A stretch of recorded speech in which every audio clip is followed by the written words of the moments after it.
નમસ્કાર મિત્રો, ધોરણ 11 વિષય ગુજરાતી, ચેપ્ટર 4 અમૃતા સંપૂર્ણ સ્વાધ્યાય સોલ્યુશન. એક વાક્યમાં પ્રશ્નો. પ્રશ્ન 1. અમૃતાને સૌ શું કહીને બોલાવતા હતા?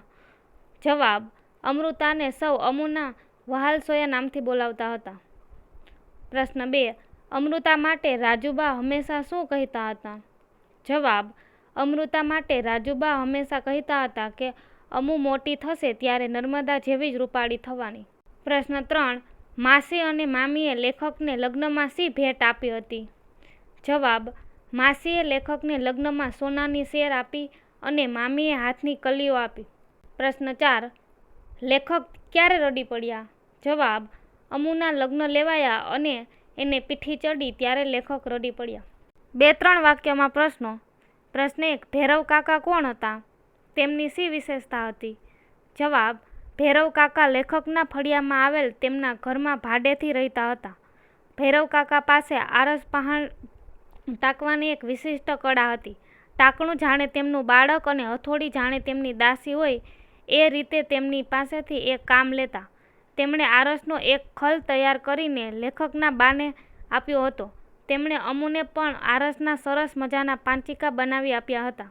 પ્રશ્ન 2. ભાઈએ અમુને લગ્નમાં શી ભેટ આપી હતી? જવાબ.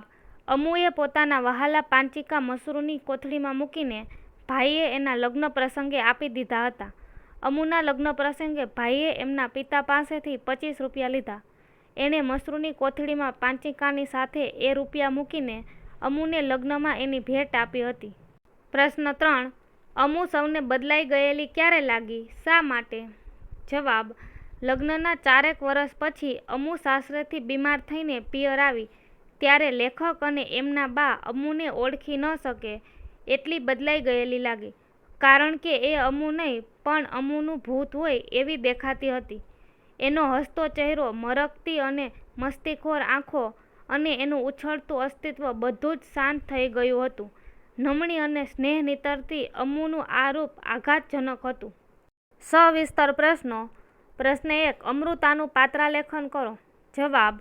લેખકની નાની બહેન અમૃતાને સૌ અમુના વહાલસોયા નામથી બોલાવતા. અમૃતા અને તેનો ભાઈ બંને ભાઈ બહેન તો હતા પણ ગાઢ મિત્રોય હતા. અમુ તોફાની હતી. તેનો શરીરનો બાંધો સુદ્રઢ હતો. તે તંદુરસ્ત હતી. તેનો ચહેરો નમણો હતો. આંખો તેજસ્વી અને ચકોર હતી જે તેના સમગ્ર સૌંદર્યનું શિખર હતી. તેનામાં બાળ સહજ નિખાલસતા હતી. અમુની બા નર્મદાએ તેની નાની રાજુબાને સાજી કરવા કોઈ અવધૂતના શબ્દોમાં વિશ્વાસ મૂક્યો હતો અને ગળામાં પહેરેલી સોનાની કંઠી અવધૂતને આપી દીધેલી.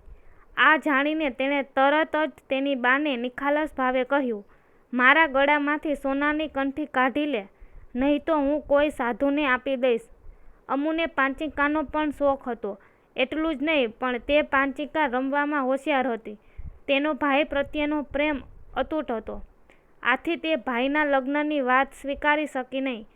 તેણે ભાઈના લગ્ન બંધ રખાવવા અથવા તેને પરણાવવાની વાત ઉડાડી દેવા ખૂબ પ્રયત્ન કર્યા પણ ફાવી નહીં.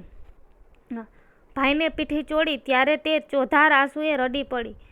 કોઈથી છાની ન રહી. ભાઈએ તેને બથમાં લીધી ત્યારે તેના ડૂસકા શમ્યા. તેણે પોતાને વહાલા અને મનગમતા પાંચિકા ભાઈને લગ્નમાં ભેટ આપી દીધા. અમુએ પોતાના ભાઈ પ્રત્યેના પ્રેમમાં એકાધિકાર જમાવ્યો હતો. અમુના વિદાય પ્રસંગે ભાઈએ પણ એ પાંચિકાની મસરૂની કોથળીમાં 25 રૂપિયા મૂકીને એ કોથળી અમુના હાથમાં સરકાવી દીધી હતી.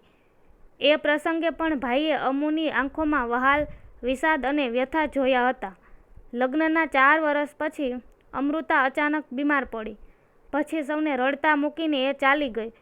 અમુના અસ્થિ અને તેના મનગમતા પાંચિકા પાણીમાં પધરાવતા ભાઈનું અંતર રડતું હતું પણ તેણે તો લાવણ્ય, લજ્જાશીલ અને ધનુષ્યાકૃતિ ભ્રમરોથી છવાયેલી આંખો સાથે ભાઈની હસતા હસતા વિદાય લીધી. પ્રશ્ન 2. રાજુબાએ લખેલી બાના બચપણની વાત તમારા શબ્દોમાં. જવાબ. એક દિવસ રાજુબાએ અમુ અને તેના ભાઈના બાની બાળપણની એક વાત કહી. તેમના બાનું નામ નર્મદા હતું. એ 9-10 વર્ષની ઉંમરની હતી ત્યારે રાજુબા માંદા પડી ગયા હતા. કોઈને આશા નહોતી કે એ જીવશે. એમના નાના એટલે કે રાજુબાના પતિ સાવ હતાશ થઈ ગયા. એ દિવસોમાં એક સંન્યાસી અવધૂત ભિક્ષા માંગવા આવ્યો. નર્મદા મુઠ્ઠી ભરીને બાજરો લઈ અવધૂતને દેવા દોડી. એ અવધૂતે એના ગળામાં સોનાની સેર જોઈ. એને વાતમાં ઘરની માંદગીની ખબર જાણી લીધી હતી. એટલે એણે નર્મદાને કહ્યું કે તારી આ સોનાની કંઠી આપી દે તો તારી માં સાજી થઈ જાય એવી ઈશ્વરી ભસ્મ આપું. ભોળી નર્મદાએ તરત જ સોનાની કંઠી ગળામાંથી ઉતારીને એ સાધુને આપી દીધી અને સાધુ ચપટી રાખ આપીને ચાલતો થયો. નર્મદાએ ભસ્મને પાણીમાં રેડી ચમચીથી રાજુબાના ગળામાં ઉતારી દીધી. ભગવાનનું કરવું કે ત્યાર પછી તેઓ સાજા થઈ ગયા. 8-10 દિવસ પછી નર્મદાના ગળામાં સોનાની કંઠી ન જોતા આખી વાત પકડાઈ ગઈ. પ્રશ્ન 3. અમૃતાનો પાંચિકા પ્રેમ તમારા શબ્દોમાં વર્ણવો. જવાબ. અમૃતાને પાંચિકા રમવાનો ખૂબ શોખ હતો. એ તેની મનગમતી રમત હતી. તે કલાકોના કલાકો સુધી રમે પણ થાકે નહીં. તે પાંચિકા રમવામાં એકો હતી. અમુએ તેમના ફળિયામાં રહેતા ભૈરવ કાકા પાસેથી આરસના પાંચિકા લાવી આપવાનું વચન લીધું. બીજે દિવસે અમુની પાસે આરસના સુંદર કૂકા આવી ગયા. તેણે રમી રમીને એ પાંચિકાને સરસ મજાના લીસા અને ચળકતા બનાવી દીધા હતા. અમુ પાંચિકાથી રમે ત્યારે તેનો કૂકો બહુ ઊંચે સુધી ઉછળે અને નીચે આવે ત્યારે કૂકાની સાથે તેની આંખની કીકી પણ ઊંચી ચડે અને નીચે ઉતરે.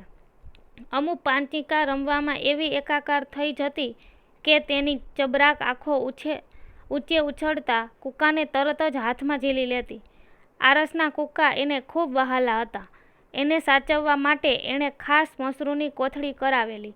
કૂકા એટલે અમુનો પ્રાણ, એનું અમૂલ્ય ઘરેણું અને એની મોંઘી મિલકત હતી. પ્રશ્ન 4.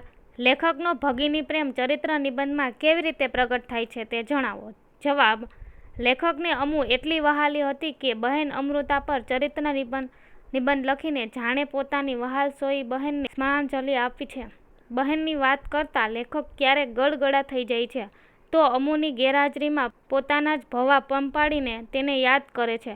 અમુએ ભોળા ભાવે તેની બાને કહેલું કે બા, મારા ગળામાંથી સોનાની કંઠી કાઢી લે, નહીં તો હું કોઈ સાધુને આપી દઈશ. આ પ્રસંગને પણ લેખક ભૂલ્યા નથી.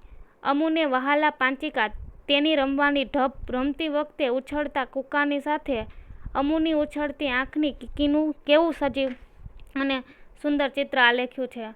વિશેષ તો એમના લગ્નને અટકાવવા અમુએ બાને કરેલી અરજી, બાપુજીને કરેલા કાલાવાલા પણ બિચારી અમુનું કોણ માને.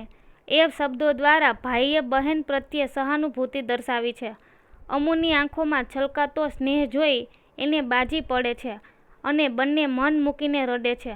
અમુના લગ્ન લેવાયા ત્યારે તેઓ એટલા ગમગીન થઈ ગયા કે અમુને પીઠી ચઢી ત્યારે તેઓ રડી પડે છે.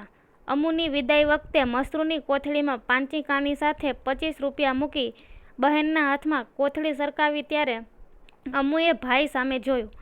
ભાઈ અમુની એ આંખો કદી ભૂલ્યા નથી. ભાઈની લાડલી તોફાની મસ્તીખોર બહેન અમુએ લગ્નના 4 વર્ષ પછી અચાનક બીમારીએ ઘેરી લીધી અને સૌને રડતા મૂકીને અમુ ચાલી ગઈ. અમુના મૃત્યુ પછી તેની પેટીમાં પડેલા કૂકા જોઈને લેખકનું હૃદય દ્રવી ઉઠે છે અને બાને ભેટી પડે છે.